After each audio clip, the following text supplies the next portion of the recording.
Hello, boys. Hold on. Let me turn my shit up just a little bit. Just a little bit. Just a little bit.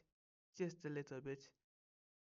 Hi there. Hello. How you doing? Wait a minute. Hold on. Yeah. Alright, y'all. Welcome to another stream type shit. I low-key forgot to let people know I was streaming. I don't give a fuck. Alright. Now, this how it's gonna go, alright? So obviously before we get started with today's stream, man, follow me here on Twitch at I'm Bruce Leroy BIH. Twitter, Instagram's at I am Bruce Leroy. TikTok is Bruce Leroy BIH. Oh my god, I didn't stutter.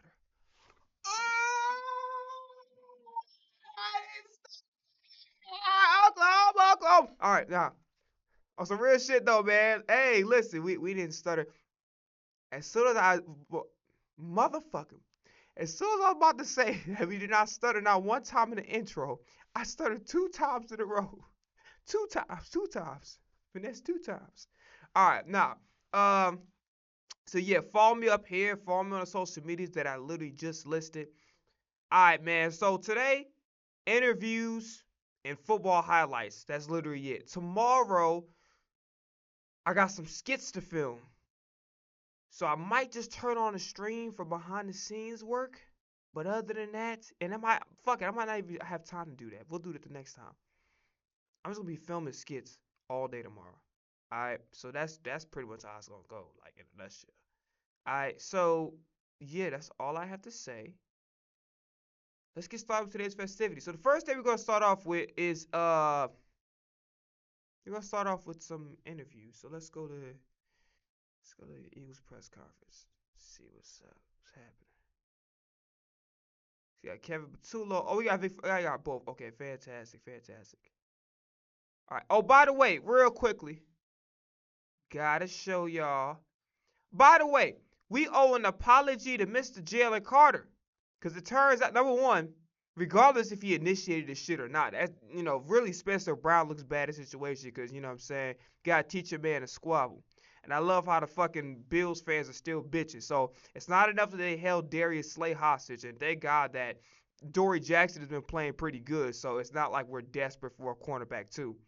Um, but now they bitching about it's a dirty play, it's a dirty play. But like, yeah, some more footage came out, and it turns out Spencer Brown was trying to start some bullshit with Jalen Carter. Either way, regardless, the person who looks bad in this situation is clearly Spencer Brown, because you a grown ass man, you 6'8", 330 pounds, you let a motherfucker gouge your eye out.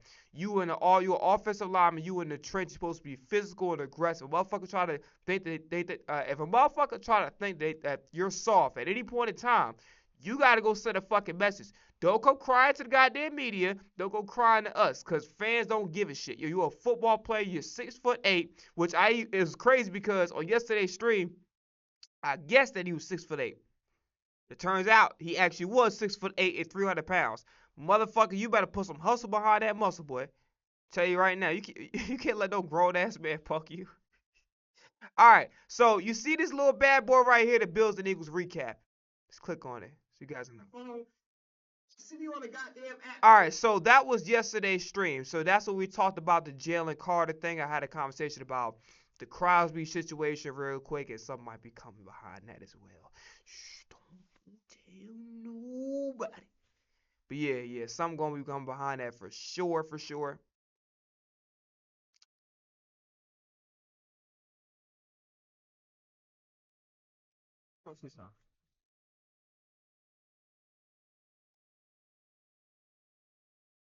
Some other time, cause I ain't trying to get my shit copyrighted. All right, yeah, let's get started watching these damn press conferences, man. Let's not waste no time on that. You feel what I'm saying? So let's start off with want to get better. I'm not a, you know what? I might just peek at Sirianni's joint. Pause. Pause. Extra pause. That shit did not sound right. Kick things off with John McMullen and then go to Dave Zangaro. I don't know why Nick Sirianni his ass dressing like he woke that nigga up out of his cell, out of his sleep. Like, Nicholas! Nicholas, get your ass up! Nicholas! Nicholas! You got a visitor. Get your ass up!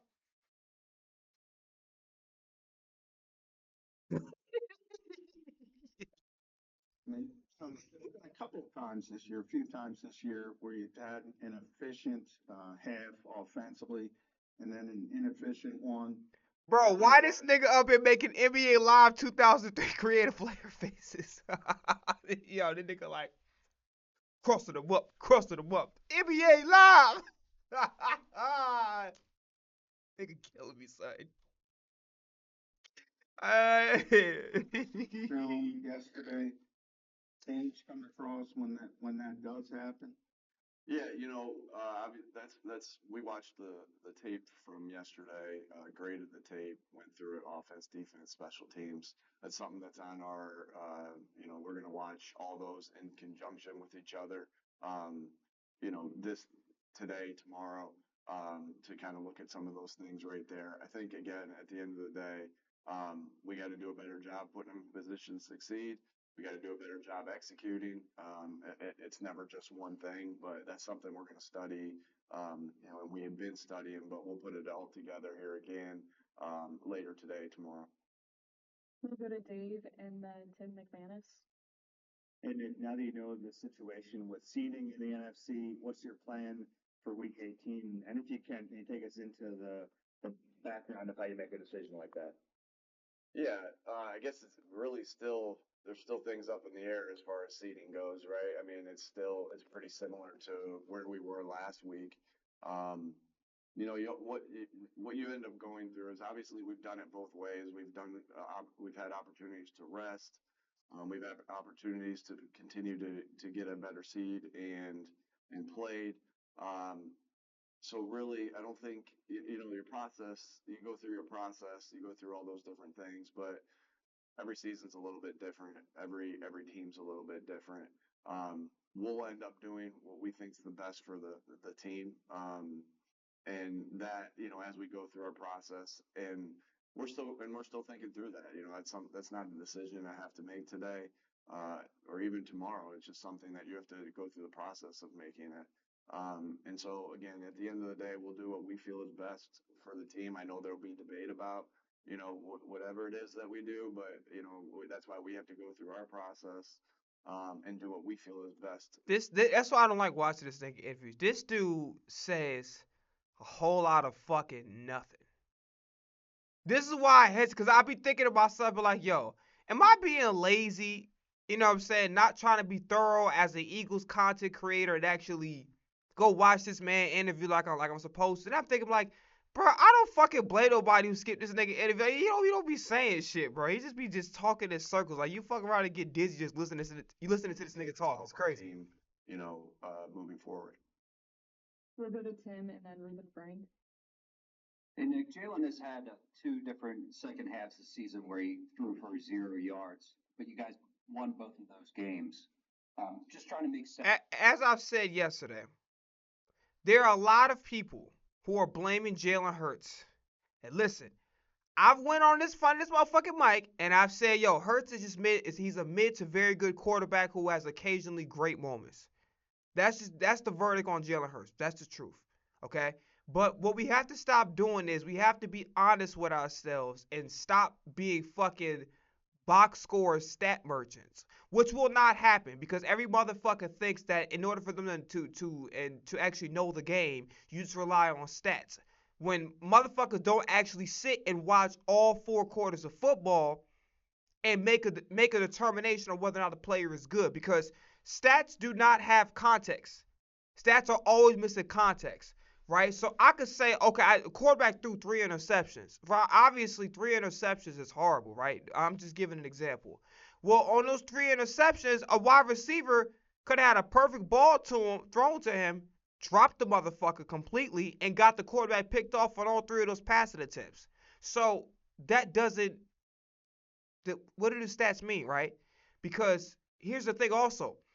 Opportunities is another part of context that stats does not include. Maybe this player might be a lot better, like case in point, Devontae Smith. Maybe this player might be a lot better than what the stats suggest, right? Because they're not given enough opportunities for whatever the case may be. Maybe the coach prefers one player over the other. Maybe the coaching staff has a bias towards one player or the other, or maybe just how the offense is ran. They're not receiving the full potential of their targets or just opportunities to get the ball in their hands.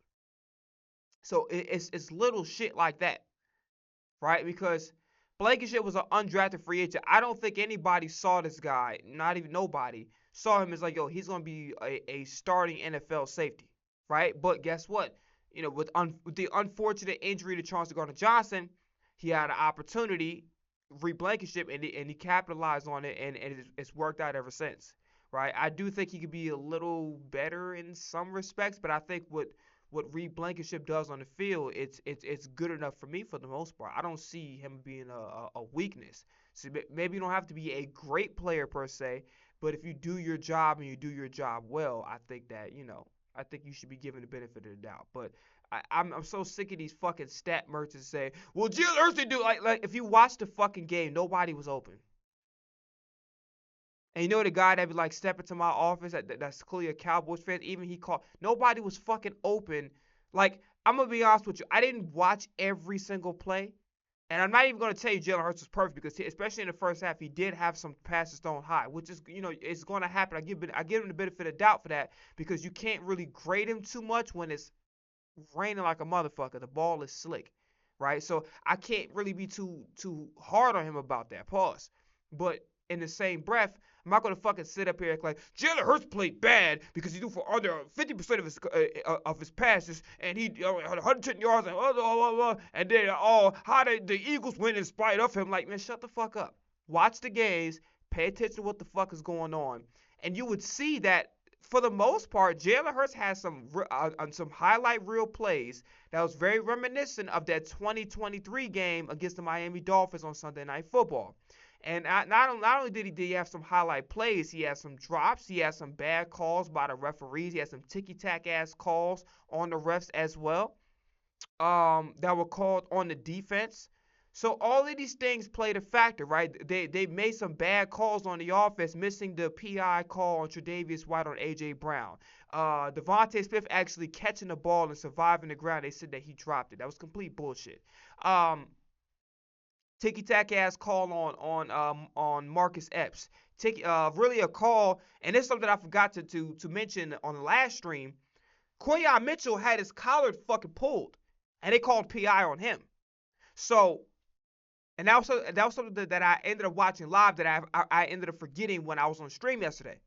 But you can't just say, oh, Hurts had 110 yards, 150%. No, context matters, right? And the only way you're going to be able to get context is to use them two fucking like glazy ass eyeballs and go see what actually is taking place. So these stat merchants fucking kill me. And that's what I was talking about last week about the Kobe shit. I'm like, yo, you motherfuckers, the way social media is now, motherfuckers forget about what happened an hour ago. You understand what I'm saying? So that's just how things move. You understand? So it's just like, I don't know, bro. I do know, but like, it's just no point in me elaborating on it, Sense bro. of that is that something that is, I know you don't want 0 yards, but is that sort of part of the formula, or are you looking at as something that needs to get rectified? Yeah, obviously, like I said to you guys yesterday, like being up 13. I'm gonna give this nigga about 5 more minutes to have a somewhat interesting interview, and if he does it, I'm moving on to Patullo and Fangio. 13.5 is not. I mean, you'd rather be up 13-0 than be down 13-0, obviously. But by no means are we ever saying, hey, that's good, take your foot off the pedal. Like, we're trying to press still and go and continue. You don't start thinking about that until well into the fourth quarter of when you start to get into type of football where it's not even taking your foot off the gas, where you're using clock and doing things like that. Again, we just all have to, we all have to I have to do a better job in that second half to allow us to be in those positions. I think that we weren't efficient first, second down, and then we had obviously had a hard time there on third down. And when you get into those where you're having some 3 and outs, when drives don't extend, obviously your yards are coming way down, your efficiency is coming way down. All those things are happening. And so I think it makes it look like, we had very limited amount of plays, but we weren't executing. We weren't putting the guys in position to succeed, to allow drives to start, so we could get into that. Again, you never want no passing yards, obviously, and and obviously we didn't have very many rushing yards either. So it was everything. It wasn't just the passing game. We just weren't efficient enough on offense, and we all share in that. Execution, coaching, everything. We'll go to Ruben and then Brooks Gubino. Hey Nick, you guys have the best road record in football since you got here in 2021. What goes into having success on the road from your perspective? Yeah, there's a lot. Obviously, great communication has to happen on the road. And we had some communication. We had a couple things where, communication, they got us yesterday. So it's not like we were perfect. You always are trying to be perfect in that aspect, but, communication and executing in the crowd noise is huge. Whether you're home or whether you're away, I think it always comes down to fundamentals, and playing together as a football team and playing, with relentless effort. And having, I think another thing about, having the road record that we do, I think that's a product of really good players and good coaches. And so, it's everything that goes into that. But good mental toughness, I think that really signifies your mental toughness too, to be able to go and like we experienced some highs and some lows yesterday, and we were able to continue to be relentless in our approach, handling ups and downs. They ended up making a critical I mistake. can't fucking do it. I'm moving the fuck on. I'm sorry. Fangio, you up, baby? Let's go. How long it I don't know takes why I call this nigga baby. Pause. to go from beer belly to get ripped again with Tai Chi? How old is your father? I ain't gonna cap. I know this is AI, but literally going on a podcast to another nigga talking shit about your father is fucking crazy work, nigga. Like, I ain't gonna compare it to somebody because I don't want no beefs or nothing like that, but I ain't gonna lie to you. Like,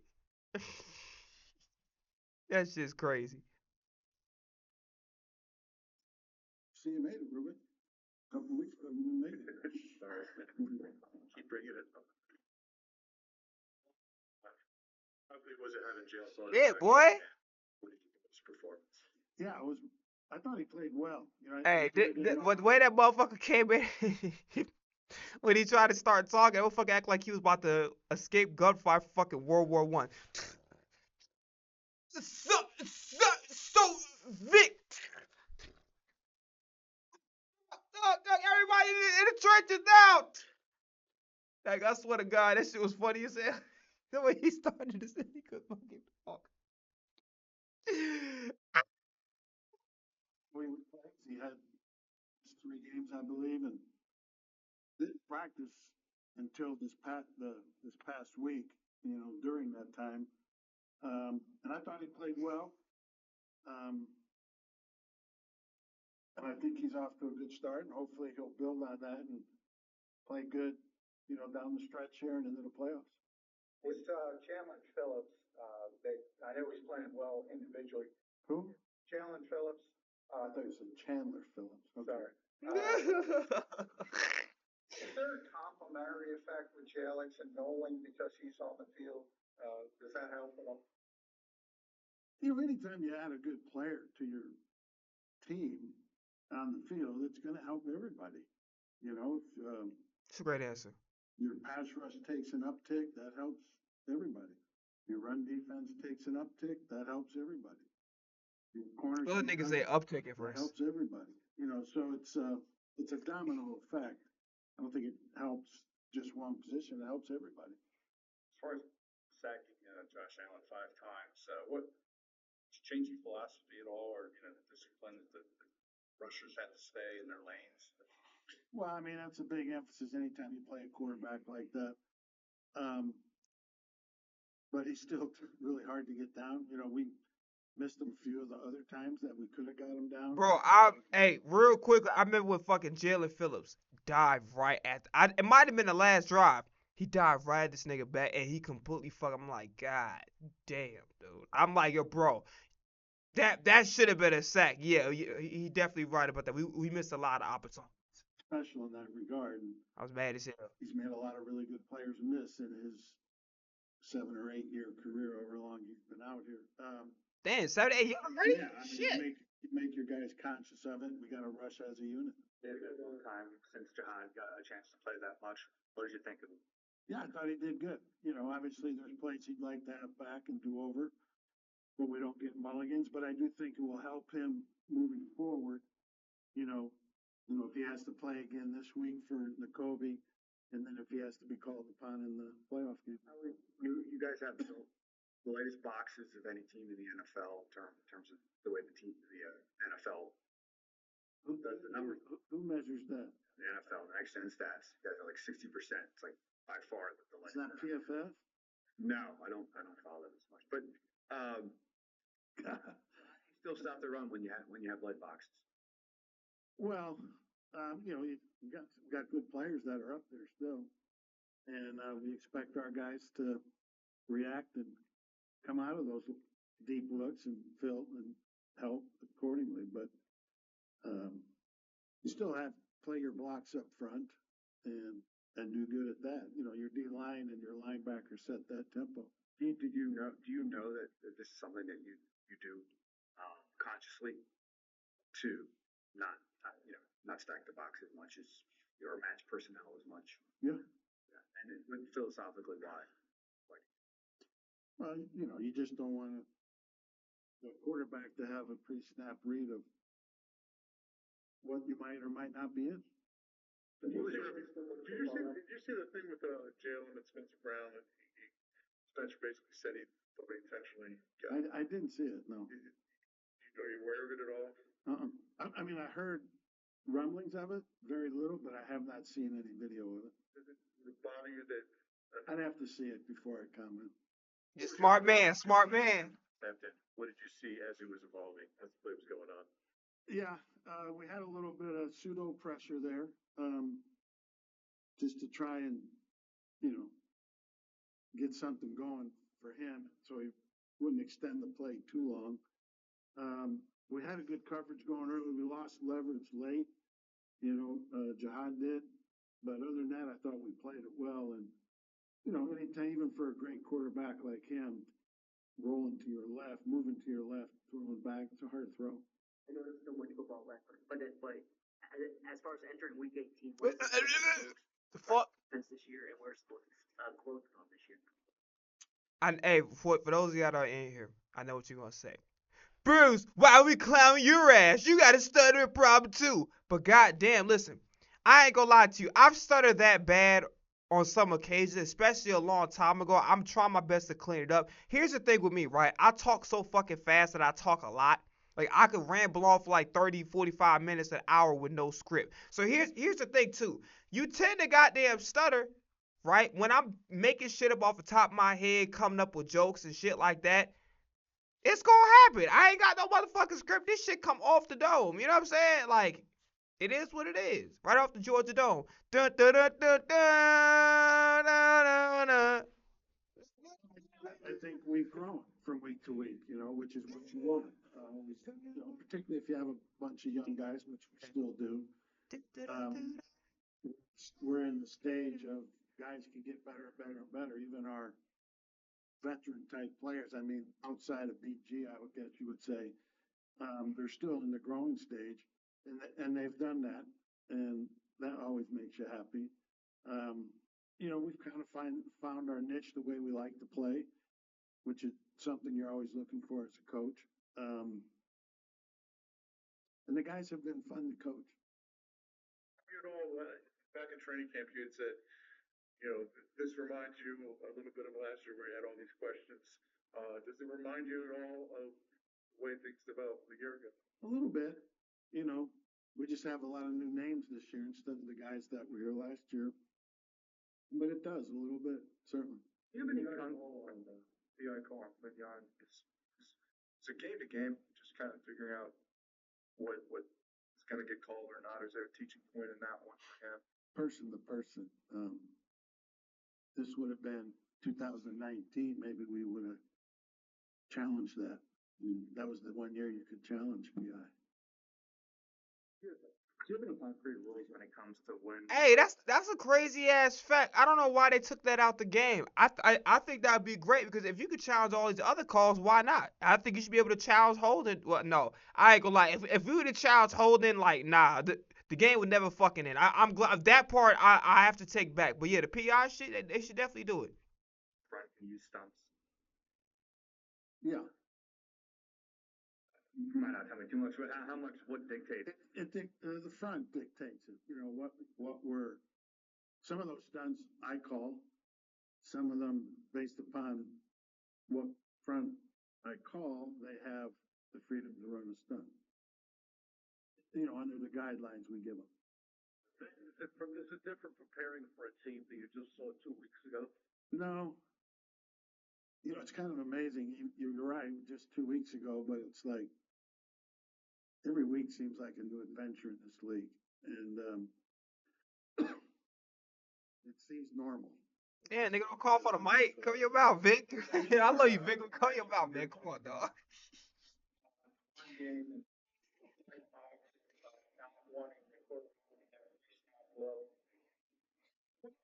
that change at some point for you in your career? Because a lot of people talk about buddying for the quarterback and for the staff, and they point to you a lot. Was there a point where that changed for you? It's been a while. I mean, we've been doing it for a while. And yeah, it's been copied or imitated to some degree by some teams. A lot of teams. You guys have tackled really well this year. What's your Yeah, I think we have overall. You're always striving for perfection. We emphasize it. We take pride in it, and I think we have. 2019 rule. Did you like that? Went back? Oh God. I don't know. It only lasted 1 year. So, but who knows? I mean, everything's going to be on replay eventually. When you spoke about this group of market coach, as you spoke about the youth, I mean, there's only two guys who are not on rookie contracts in the starting lineup. Is there a benefit to that for you as a coach to have as many young players as you have? If they're good players. I like a lot of good players. And they make me look smart. I like that. I like that answer. maybe all That's a good answer. That's a good answer. stop him with the shoe last year? Like Steve Harvey. He said a lot of good players. Top 5 answers on the board. Name something that Vic Fangio wants. Yes. A lot of good players. That's a good answer. That's a good answer. Why is you getting excited? You just said some regular ass stuff. He wants good play. Isn't that supposed to be obvious? He said he want good plays. It's not like I said plays. That's what pronounce your fucking words. Plays. We write them. He's had a good year. And yeah, I don't think offenses don't really gear up for ILBs for the most part. But I think he's had a good season. When it comes to excelling at in-game adjustments, is that a skill set that you developed over time? Is there a coach that you go back to that helped you? No, it's just experience and gut feelings and all that. You know, it's just the in-game adjustments and what you feel. And you know, you have a system.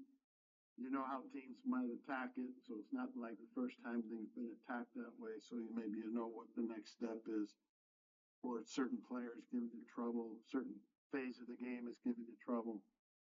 You know, you got to have stuff to go to. If you're a gun owner searching for the perfect gift for yourself or a loved one, this I'm not. holiday, Get you're off my gonna wanna get screen. this. Oh yeah. Let's go back to.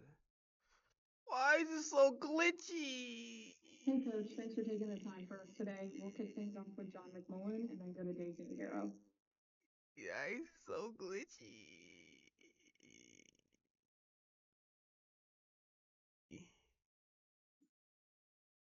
Kevin, Ready. when you look at the tape, what does it show you about the second half? I ain't gonna cap to you. I hate this nigga happy-go-lucky ass attitude. You know for a goddamn fact, okay, you scored 0 points, you had 0 passing yards in the second half. Why is your ass so fucking happy-go-lucky knowing that you didn't perform your best work? This nigga, like, he always annoyed the fuck, like, he know for a goddamn fact they're gonna ask him about the offensive struggles that he's supposed to be presiding over. And this nigga come in like, yeah, so Jalen threw for 0 yards. You know, we always try to strive for Jalen to have no yards passing. We do our best I can to try to sabotage the offense. Sometimes it works, sometimes it doesn't. It just depends on what kind of Jalen Hurts we get. But yeah, and then the Saquon not actually running the ball and get over 4 yards, even though he actually played, he came up with some good moments. But yeah, Saquon struggling to get past the line of scrimmage, that's something that we really take into consideration and put on a pedestal. Like, what the fuck is you talking, bro? Yeah, actually, it's funny. So we're working through that right now. Still, we watched it obviously right after the game. As a staff, we watched through it on the plane. Then we went through it yesterday, and we're still going through some stuff now as we speak. And really, when you look at it, is the amount of drives we had and plays, and some of the starting positions. It was the first down thing again. We had 4 drives where we had This lying motherfucker. You lying ass nigga. No, the fuck it wasn't.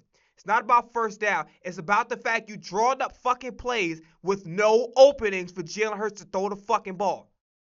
That's the truth. That's the honest to God's truth. I'm gonna be honest. And also it's your lack of it. It's you, nigga. First down, there's penalties. There's this, there's that. No, motherfucker, it's you. Hit the one in the middle. Yourself, your fucking reflection. Don't worry about the nigga that's to the left, to the right. Hit the one in the middle. That's your ass. What the fuck is you talking about? Put us in 4 second and longs, and then from that we were in 3 third and longs. And when you're doing that, when that's happening, it's gonna be very hard to move the ball. They got no fucking accountability. Shit. Went back to draft for -1. We have to get it out.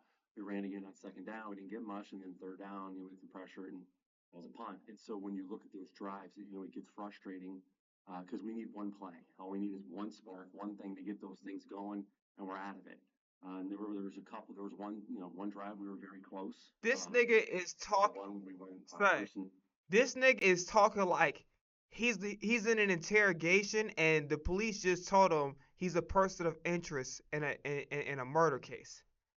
So I was sleeping on my futon, the futon I bought last week from Value City Furniture, and it was olive green.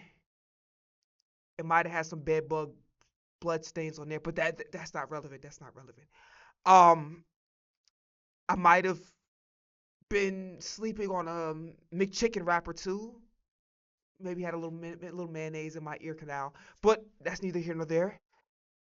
And Peppa Pig was playing on the television at full volume. It was very hard to sleep. I was tossing and turning, like a man on fire. That had no fire extinguisher or no way to put me out. And yeah, it was tough, but I did my best to try to go to sleep. But I did not step outside of my house, sir.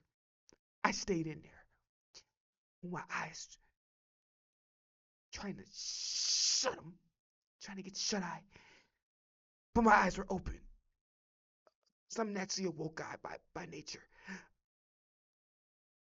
But I did my best. And it just wasn't good enough. It wasn't good enough. So I'm sorry that it made it seem like maybe I did it. I did it. I did not. I didn't do it. Please believe me, I didn't do it. It wasn't me. I know him and I argued, and I might have called him a bitch. I might have did it once, maybe twice, probably 5 times. I might have called him a sack of shit, motherfucker, 10 times. I might have done that. I might have done it. But I swear to God, I did I didn't pull the trigger. I did it. I don't even know how to use a gun. I barely know how to use a water gun. No, I don't even know. I cut myself. I can't even use knives to use plastic knives because I can't use kitchen knives. They got me cutting my finger off. Look at my head. Look at it. Look at it. Like, bro. First and 10 in the pass, then we went second and 10. We had Devontae. We had a little bit of pressure, almost made the play. He had a great route, versus man coverage. We won, and we just didn't happen. Third and 10, we don't convert. So those are the frustrating pieces that we're looking at as a staff. How do we get out of those? What do we need to do better as a coaching staff? How do we execute better? Because really, it's not just one person, one thing, one play style, one call. It's everything. We got to look at everything. So it never comes down to one thing, but it's the whole full picture of everybody working together, making sure we're on the same page of getting those done. Because that was what really was frustrating in the second half.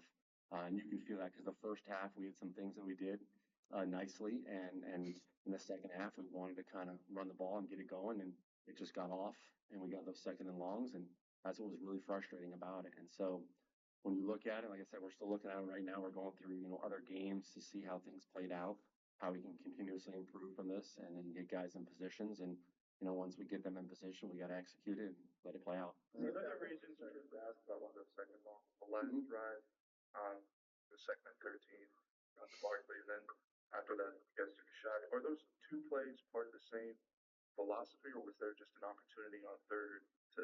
I mean, obviously he's pulled down catches before, but like overall in that sequence, what were those two plays in terms of? So the second down one, right? You're kind of playing the game of, without getting too much into the strategy of, okay, they're probably going to expect something here. We have an opportunity to sneak one in here and get back to a manageable third down, or maybe hit a big one. And we were close. If you look at it, like we were really close blocking that thing out. And then the third down one is kind of one of those concepts which you want to say is like, hey, if you have your guy in a position to get a one-on-one, do it. If not, we work the other side of the field and we have other options. So it's kind of both of those plays are obviously independent, but you're kind of playing the percentage game, giving yourself the best chance to execute a second down to get into a manageable third, and then to execute a third down to try to pick it up in that moment. In terms of the play clock, it seemed in the first half you guys are getting plays and keeps getting to the line quicker. Second half, not so much. Was that by design? No, I wouldn't say that was designed at all. And it might just happen that way. Okay, and then what have been the issues in getting him to the line quickly?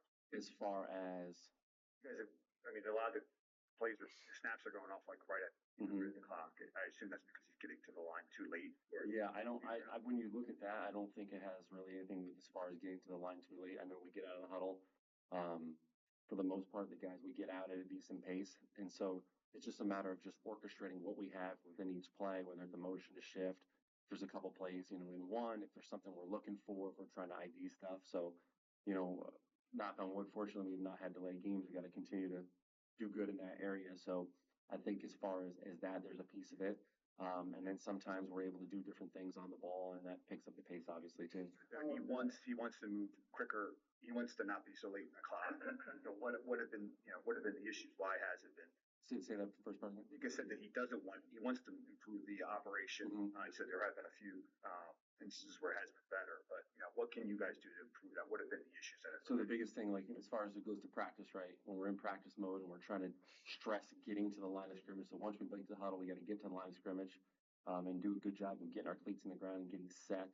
And like I said, if there's a motion, we got to get it going with some pace and see it. And then it's all about just how much do we need to see prior to the snap, right? We're trying to look for something. We're trying to set something up with the re-ID, repoint, make a change. And so it's just putting that all into action, playing with pace, playing with speed. And actually a lot of it too is getting back into the huddle from the previous play. That's a big piece of it too. So I think it's just all one, just constantly working through those kind of things. How frustrating is it when you see a deep pass to A.J. Brown that could have changed the game at the very end? It was obvious interference. Yeah, that's part of the game. I mean, that's just something you got to deal with, so you just don't worry about it. You just got to call the next play and keep it going. It happens in every game. You watched last night, there were some too. It's part of it. Hey, I ain't gonna cap. When he said that shit, he sounded pissed off. He was like, yeah, so what happened on that play? I was clear for y'all. I was wondering if you thought the same. I definitely thought that it was definitely PI. It was definitely PI. He definitely held his ass. I mean, I thought AJ Brown was going to jail. I'm telling you, he held him down. He held him down like a ride or die chick. Pause. But let me ask you, what do you think about it? I think he held him. I swear to God, I think he held. I swear to God, if there wasn't in like a controlled environment where there was a time limit, he would have went on and on and on. I could tell that nigga was genuinely pissed. Don't tell me you ain't no goddamn Eagles fan. Mentioned the running game amped up in the plan, which they put up in the second half, which made sense. Were you happy with the looks? Sometimes it looked like you were running into unfavorable looks. Is that fair? Or I mean, there was a couple of plays where we were just running to run it, right? And so we got to do a good job of making sure we put everybody in the best position to do what they need to do, and then we have to execute that play once we get those called. So, some runs are, hey, we're running it no matter what. Some other things have some options off it. Just depends on how the play goes in. You should never just call a fucking play for the fuck's sake of calling. Let's just call it flea flicker and fuck it. If we fumble, we fumble. What kind of stupid ass response is that? And please don't say we. You the play caller, nigga. You the face of the offense right now. Sirianni's obviously the head coach, and it's his offense. But you're the face of the offense. You're calling goddamn plays. I don't want to hear we. I'm gonna say you need to do a better job, cause you do. What the fuck you talk about some goddamn? Oh well, sometimes we just run it for the fuck of it. You know what I'm saying? If we get a yard, we get a yard. If we don't get a yard, then fuck it. I guess it's gonna be the next down.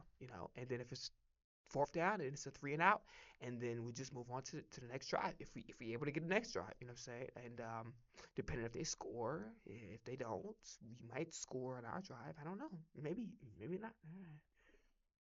your first year as the play caller, is there anything that that's hit you that, hey, I didn't expect this, or that's been different than maybe you envisioned? Good question. I wouldn't say different. I think what I've realized is, and I've always been such a big part of it. Even going back to when I was, with Nick in Indianapolis, and even here from day one with all the different coordinators and the roles I've been in. I think when you look at it, it's just how much each week in game and even leading into the game, you're changing. Whether it's your personnel, whether it's their personnel, whether it's the in-game adjustment, the communications, because there's so many people involved at so many different levels. I think just making sure you're constantly communicating with all those different people, and making sure we're on the same page. And it's been critical, and we've done a good job of it. At times we've got to continue to do that as we make this push through the playoffs. But I think I've learned a lot from day one to now, and I think we all have, even as coaches, just working together. And that's the best part. Like, we're up there meeting right now as a staff, and I think those are the moments you enjoy the most. As being a coordinator, having everybody in the room together, whether it's players in a setting like this, installing, or even as coaches going through it. I think I've enjoyed that part the most. And then watching those things come and, in game moments. Why this nigga talking like he's talking about a fucking AA meeting? Like, yeah, I'm really like how we come together and we share our stories. We all come from different walks of life. Some are lame, some are not. Some are losers. Well, all of you are losers. That's why you're here. But we can change that. Just one conversation at a time, one story at a time. We can all change it. We can all go about this in a very healthy, conversational, civil manner. We could all do it. And I know it's hard. I know you guys are addicted to the bottle. I know. Some of you even shove alcohol bottles up your ass, but that's not my business. That is not my business. But I heard through the grapevine that some of you are doing some weird stuff on OnlyFans. That is not my business. I just thought I'd share it, but it's not my business. But together, like, bro, stop.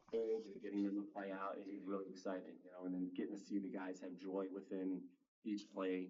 The play with Dallas for the touchdown, I know we got that record on that one. When we put that one in, it was like, okay, this could be the one. So when you have those moments, I think that's kind of the stuff you reflect back on and makes you want to continue to find new ways to do those things. After the game, Nick mentioned maybe wanting to be a little more assertive in between series. From your perspective, how does that play out, and how open are you to that? He's done that really with everybody, since he's been the head coach here. He's always been involved, and he does a great job of just talking through things in moments, right? So whether it was myself or Kellen or Shane or Brian, he's always done a great job of just saying, okay, hey, what are we starting with? What are we doing? What are we seeing?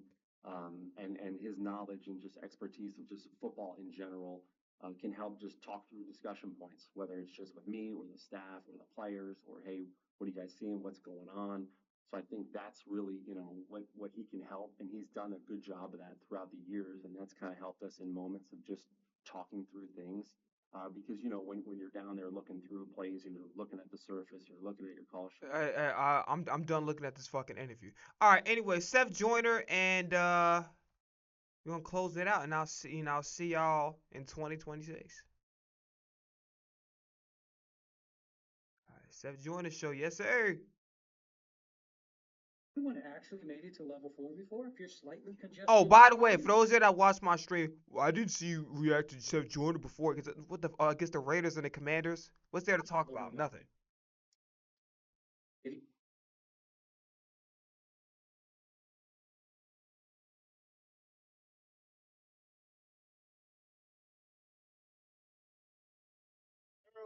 Beat out the Buffalo Bills in their final huge test of the season, facing another playoff team, potentially a Super Bowl matchup here. 13-12, as just about nobody. Hey, real quickly, y'all mark my motherfucking words. The NFL is gonna do everything they possibly can. You know how y'all was talking about how the refs were cheating for the Chiefs because of Taylor Swift? Mark my words, the Bills, the fucking refs will do everything they possibly can. I'm talking about if they gotta make up a phantom PI, a phantom holding, whatever it gotta be. It like if a goddamn defender, a defensive end, an edge rusher touches Josh Allen on the shoulder, they're gonna call roughing the passer. You know what I'm saying? Somebody might get a $20 bill somewhere, might slip in, whatever, and go. I'm telling you, they're going to go out of their way to make sure the Bills on the Super Bowl this year. You mark my words. Some of these other teams, because I think the Patriots are good enough to beat the Bills, but I'm telling you right now, some of these other teams, they're going to try some bullshit to where they're not playing at their full strength. Mark my words. The Philadelphia Eagles defense becomes. And if they don't, I'd be surprised. Being able to shut down, for the most part, Josh Allen and the run game as well as the Buffalo Bills. On the other side of the football. Hey, real quick, because you think about it like this. They fiend for this nigga to get an MVP when there was two players in the league that were better than Lamar. Lamar was the best quarterback last year. And Saquon was the best player overall in football, just period, point blank to end. But they fiend to go give it a fucking here damn MVP. And by the way, he had a great year. I think he had the best year of his career last year. So don't get it fucked up. He had a great year. He's a great quarterback, but he did not deserve that goddamn MVP over Lamar. But Lamar didn't even deserve it because really Saquon was the best player in the league last year. But it is what it is with that. But I'm telling you right now, the same way they fiend for this nigga to get an MVP, they will fiend to have this nigga. I mean, just think about it like this. The refs were fucking trying to call shit so that way they can have a part 2 of what happened with the Patriots. You know what I'm saying? But there's a guy named Vic Fangio who's the best defensive coordinator in the NFL. And you got to respect him. Eagles offense struggling mightily in this one, including a horrible second half performance, getting just one first down, punting the football on Dog. I know that you think you sound cool, emphasizing the last words every time you speak, but it's not. It's cringe as fuck. Stop doing that. Now. Okay? For the love of God. Please. Please. Straight possessions to close that one out. But Philadelphia Eagles do pick up the win thanks again, Seth, to a phenomenal defensive performance by Vic Fangio here. Yeah, I think we're going to talk about, a lot of people are going to be happy with the win. But, we won. That's all that matters. At this time of the season, it's not all that matters. When you got a defense that's playing the way that this defense played, there's no complementary nature on the offensive side of the ball. You cannot go 5 punts in the second half of this game for a total of 17 yards. Do you realize that the Eagles and Jalen Hurts had 0 yards passing in the entire second half? In the first half, he was 13 for 20 for 110 yards and 1 touchdown. He finished the game 13 for 27 for 110 yards and 1 touchdown. That is just abysmal. And listen, a lot of this, in my opinion, falls on Nick Sirianni and Kevin Petullo because they had no answer for what the Buffalo Bills brought to the table in the second half of this game. There's no way that this game should have been that close. No way whatsoever. Kudos to the defense. They played their tails off, and you can't expect for them at the end of that game, having done all they did throughout the entire game, to get to a point where they continued to play at the level that they played at. Yeah, they gave up some big drives. 11 plays, 54 yards. Josh Allen, 1 yard touchdown. 13 plays, 83 yards to end the game. Touchdown. They get the stop on the 2-point conversion. But before that, the Bills went punt, punt, punt, punt in the half. Fumble, I should say. Punt, fumble, punt, punt in the half. To begin the second half, they go punt, punt, turnover on downs, punt. Okay? What more can you ask for from your defense? Facts. And why is it that this offense, at this point in the season, we still can't get on track and we still can't make in-game adjustments when it needs to be made? Yes, we won a division. Yes, we won today, and we're in the picture for the 2 seed. But I promise you, if this offense continues to operate at the level that they're operating, we're not going to be happy with what we see in the playoffs. Okay? It's just not going to happen. It's not going to happen. They've got to figure out a way to make adjustments on the fly. Okay? You cannot come in with a game plan and think that your game plan is going to carry you the entire game. What else do you have on your play sheet, Kevin Petullo? You keep running you keep running Saquon Barkley in the middle of the offensive line where it's its weakest. Okay? We don't run anything off tackle. We don't try to get outside at all. Our routes are basic. Our pass concepts are basic. Everybody else has all this imagination, and we think that we're going to sit with a 13-point lead on the reigning MVP of the National Football League, and we're going to get to the finish line without some trepidation. It makes no sense. The Eagles should have ran away with this damn game. They should have ran away with it, guys. I've never been more pissed off after a game. And people are going to be like, well, what are we pissed off about? The team won. At least they won the game. That's not the point. At this juncture of the season, your offense should be doing this. You look good for a half of football and you fell to damn asleep after 10 days off to put together a game plan. This is what you put out in the second half? Monday.com, the opposite of any work platform we tried in the past. Tried other work management platforms, not naming names. They all suck. Well, we looked at the last couple of games here as get-right games. That was the big phrase we were using time and time again. The defense certainly looked like it got right. But I'm going to go back to what Vic Fangio said a couple of weeks ago about how well his defense was playing. And it was all about the fact, not just that his defense was playing well, that his guys were playing at a high level, but they weren't on the football field for nearly as long as they had been against the Chargers, for instance. You take against the Raiders, the Eagles have sustained drives as an offense. Go up against the Commanders, sustained drives as an offense.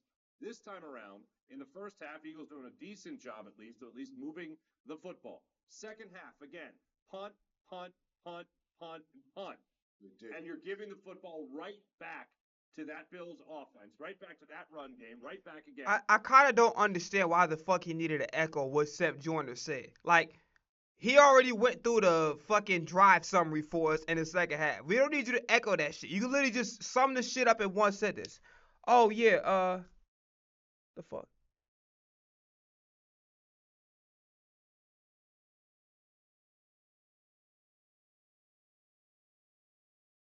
Let me stop, bro. All right. So going back to what I was saying, there's no point that he could just sum it up like, yo, like, listen, every drive was you're giving it back to the, like, he could have just summed this shit up. I don't know how I would. I'm not trying to think about what the fuck he's saying, but you understand my point.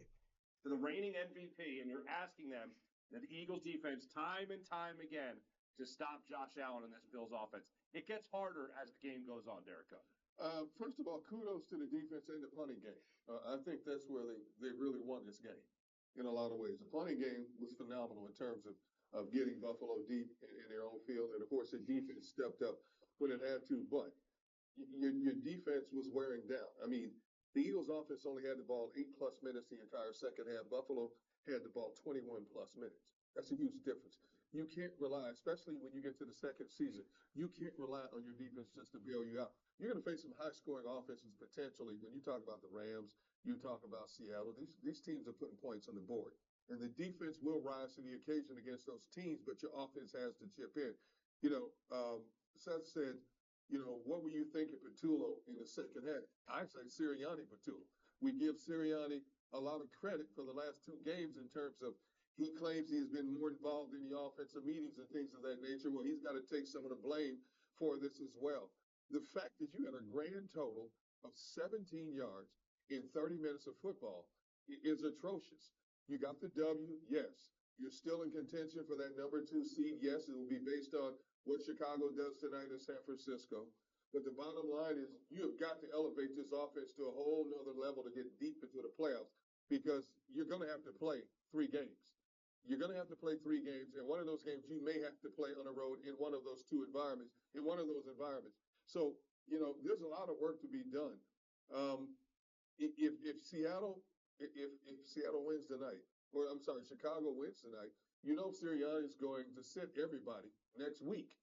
Is that a good thing, considering what we saw today? Hell no, it ain't no good thing. But it's going to happen, though. Hell no. But it's going to happen. Our offensive line absolutely stinks. They right do now. stink. They stink. I've never seen on every single play. There's a defender in the backfield before the ball is. He's like, can I talk now, please? Like, Derek Gunn, like, God damn, I get a word. I was like, all right, bro, it's my turn now. Come on now. Absolutely. Somebody's responsible for that guy, D. Gunn. I understand that. So how? Derek Gunn trying to get a word in, he's like, yeah. So you know, they didn't score out not one time. So I'm letting you know right now, man. Like, they can't do this again. You right. Do that. Do it. They can't do that again. Absolutely. they were like, yo, except like they can't play like this in the play and in the playoffs. You absolutely right. Whether it be the Rams or the Packers. Or the Packers. Or the Packers. Can I get a word in? God damn, nigga. Can I get a word in? National Football League, and you get your ass kicked on every damn running play. This is every single one. Stop, let my boy. Hold on. Yo, Seth, let Derek Gunn talk, please. I fuck with you, but you gotta let Derek Gunn talk, man. Come on now. They had a 2-game reprieve against the Raiders and against Washington. And all of a sudden, it reared its ugly head again in this game. Now, what do we know for a fact? If the Eagles are locked into their 3 seed after tonight, they're going to sit their starters. They're going to sit their starters. The work that they can get. Do. Okay? They do. Because when you muster, okay, when you muster 17 yards of total offense, when you have a grand total of 174 yards in the first half. Yes. Okay. And you come up with 0 in the second half. Absolutely. You need to work. You don't need to sit down and rest nothing. Get your ass to rest and figure out how to block some damn bombs. It's not going to happen. Every team that's locked into a position, you know what's going to happen. Hey, it remind me of hey, you know when your black parent. Matter of fact, I ain't gonna lie. My mother, she's European. She even did this shit too. You know how when you say some shit as a kid, you be like, yeah. So mom, how would you feel if I just randomly go outside and they tell you? How about if I didn't tell you I put a belt to your ass? Oh, I mean like.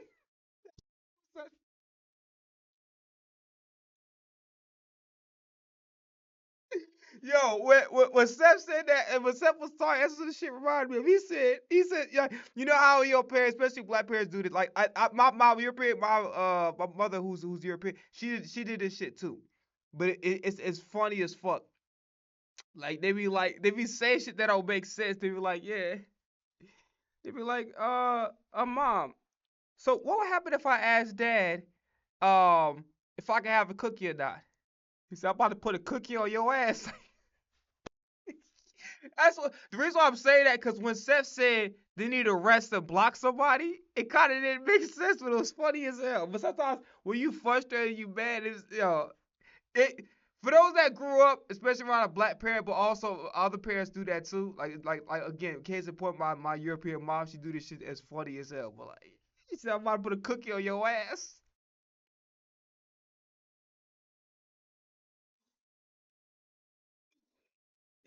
Like, Mom, what happens if I don't do my homework? I'll do some homework on your ass. You know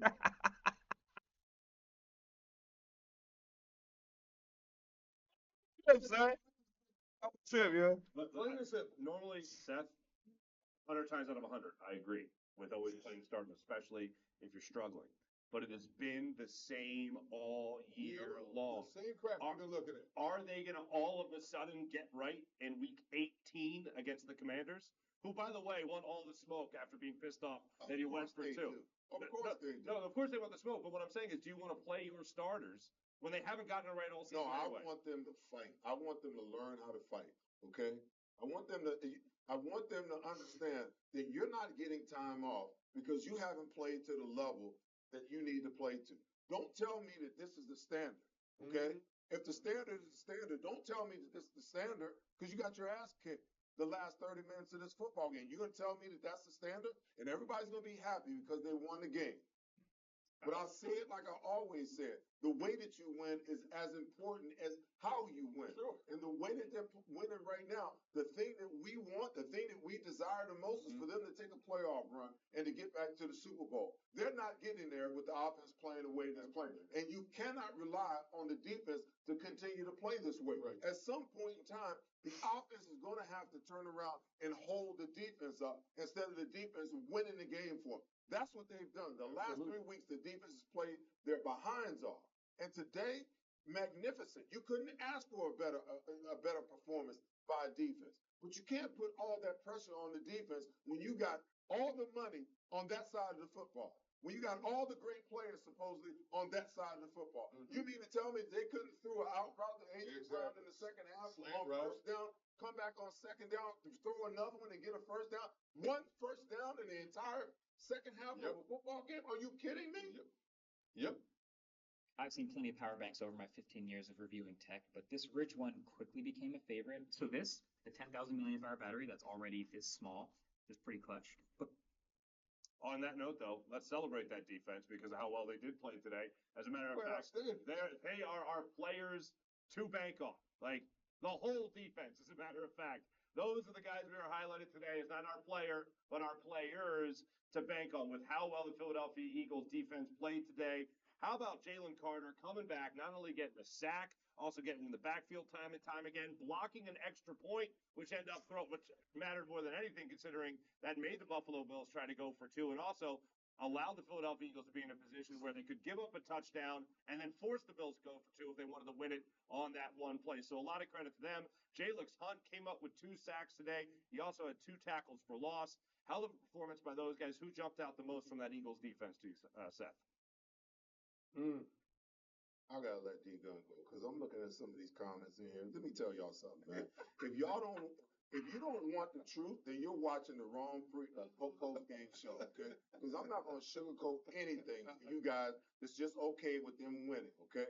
The truth is, the offense played like dog crap today. Oh, I listen. I'm not gonna lie to you. Who the fuck is? First off, Seth, let these people talk for the love of God. Oh, you my guy, but you gotta let your co-host talk, please. First and foremost. Secondly, who the fuck would come in and comment? You should be commenting shit. Every fucking thing that Seth said was correct. I'm gonna be honest with you. If you disagree with any of the points that Seth just brought up, you're a dumbass. Straight up, I'm gonna call it to your face. You're a fucking dumbass. Everybody say, oh, everybody's entitled to opinion, but you can't deny what the facts are. The facts are what they are. The play calling was dog shit. There's no excuses to have 0 fucking points in the goddamn in the second half. How the fuck are you gonna argue with a person that really he doesn't have a yellow jacket, but he should, and who played for this very fucking city? What do we talk about? And if I'm not mistaken, he got a Super Bowl with the Broncos. What the fuck are we talking? How are you gonna argue? He's not even saying anything that's incorrect. Everything he said up to this point has been 100% not 99.9 like your motherfucking sanitizer bottle. Everything he said was correct. Why are you arguing with it? Like, bro, come on, man. You can't argue. He's right. And if that's too hard for you to handle, then check on out and go find another post-game show to watch. Because I'm not going to lie to you. I'm not going to sugarcoat it. I'm going to give it to you on the absolute truth. There's no way that anyone who knows football watched the second half of that game and watch that offense operate and punt the ball 5 times in a row. Okay? 5 plays and out. 3 and out, 3 and out, 3 and out, 3 and out. And that's okay just because they won? To answer your question, no, that does suck. I'm sorry, man. Go ahead. No, and to answer your question, I have to give a shout out to Jalen Hunt. I thought he had an outstanding game today. Belt to Like, ass on Deion Dawkins. you know, it's hard to just single out one person because that defense personnel complemented each other today in big situations. Now, granted, they had to play a bend but don't break, and they broke a little bit when they allowed that touchdown late in the game to get Buffalo within 1 point. And Josh Allen threw the 2-point conversion pass. Normally 9 times out of 10, he hits that pass. I mean, it was wide open. Josh Allen doesn't miss passes like that. Thank God there was a 10th time when he did not connect on it in this particular situation. But this defense has done this all season long. The defense has been the bread and butter of this team for 90% of this season for the Philadelphia Eagles to get them to 11 wins. And they bailed them out again today in sloppy conditions. But, both teams had to play the same. Hey, Buffalo had 210 yards of offense in the second half. Eagles at 17, okay? They're not playing playoff football offensively right now. And they still got a couple of weeks to get it right before it happens. But they have put themselves in an unenviable position because they're going to play teams with double-digit winning records like theirs and teams that can find the end zone. The defense can bail you out only so long. I don't even trust this Eagles offense right now if they have to play catch-up, to be honest with you. If they fall behind by a double-digit score like 10, I don't even trust them to play catch-up football right now after what we witnessed today. Yeah. God forbid. It really is such a damning thing for the offense, but such a compliment to the defense that your offense couldn't get you anything in that second half. You literally 1 first down, 17 yards, 5 straight punts. And through all that, and what was the time of possession again? 21 to 9? 21 to 8 plus, 21 plus to 8-1 plus. 8:45. Okay. To your point, that's Seth? ridiculous. That's not a playoff winning offense. It's I mean, the defense couldn't even taste what flavor Gatorade they was having when they came off the field. Because before they knew it, they was right back out there again. Makes no sense whatsoever. You have too much money invested in this offense to put that kind of crap on the football field. You have arguably the best offensive roster in the NFC to put this kind of crap on the field. On a bad day. In the NFL. Arguably in NFL history. Now, granted, some players have not played like it. Cam Jerkins, you had a down year. Mulata, you had a down year. Dickerson, I know the injuries were something, but you had a down year. Lane Johnson has been really the only offensive lineman that's been consistent. And then Steen has been all right. Like, I'm not saying he's been trash. He's been all right. So, yeah, the performance isn't matching up, but this is supposed to be the greatest roster in NFL history if you be putting it plainly. Again, you could sub out cornerback too, and I don't really want to say that because I actually like the way Adori's been doing this best, and he's actually playing pretty hard, but it just is what it is. He should accidentally do better than what we saw today. There's no excuse for it. Absolutely, but they won the game. People are going to say, they won the game, stop bitching about it. No. This is not about Did he just say stop bitching? Did he just say stop bitching? I knew a cursor would have flew for somebody. It's always a bitch. It's a bitch. I could be sweet. I thought you said bitching. Deserved to lose this game because the defense played well enough that they should have won it. The problem is that the offense didn't give them anything but 13 little measly ass points. That makes no sense whatsoever. You've got the, what are they? They're the 29th out of 32 ranked defense versus the run. Yeah. Okay. And you mean to tell me that all you could muster today was a measly ass 82 yards on 26 carries for 3.2 yards per carry? Come on, man. Come on. And we don't play. We don't call plays, and our offense isn't structured like most other offenses. Okay. If Josh Allen lines up and he sees 2 high safeties, no matter what the play call is, he's checking to a run. Well, he's checking to the better run. We try to run into 9 guys at the damn line of scrimmage. Yes. Why not go max protection, send Smitty out on one side? Matter of fact, this shit I'm so glad I watched Seth Joyner's show after the Patullo interview, because this makes what Patullo fucking said even worse. Imagine a motherfucker that said up there, well, yeah, we have a schedule to keep, so we plan to run it. But okay, what happens if you fucking wake up late? Like let's just say my flight is scheduled at like 2:57, right? I woke up at fucking 12. Oh shit, now we gotta hurry up. We can't just act like, put on all the face cream. No, we gotta get the fuck about the house. So 2:57, we at the motherfucking airport. You understand what I'm saying? So I'm glad I watched Patullo's interview before I watched the Seth Joyner shit, because this shit makes it even look worse. Jay Brown on the other side, just run a 2-man route. There you go. But we're trying to force the issue with inferior talent in the middle of our offense. We can't block anybody from guard to tackle, from guard to center to center. Okay? We can't block anybody. Plain and simple. Guy's sitting there right in front of us. We're lunging at people. That guy's in the backfield wreaking havoc, whether it's on our quarterback or whether it's on the running back trying to get a run play off. There's always somebody in our backfield. Sometimes there's 2 or 3 guys in the backfield. Okay? Why not just go max protect and throw the ball in that scenario? I don't get it. I don't understand. It's like you heard Jalen Hurts say, earlier in the year, sometimes I feel like we play not to lose instead of playing to win. I think that Nick Sirianni thought that 13 points was going to be enough, and his ass got lucky today, okay? I know some of y'all going to say, yeah, he won. His ass got lucky today. Because if you give Jalen, if you give Josh Allen that throw 9 more times, he'll complete it 9 times. That's right. Okay? And now you're on the losing end instead of the winning end of this game.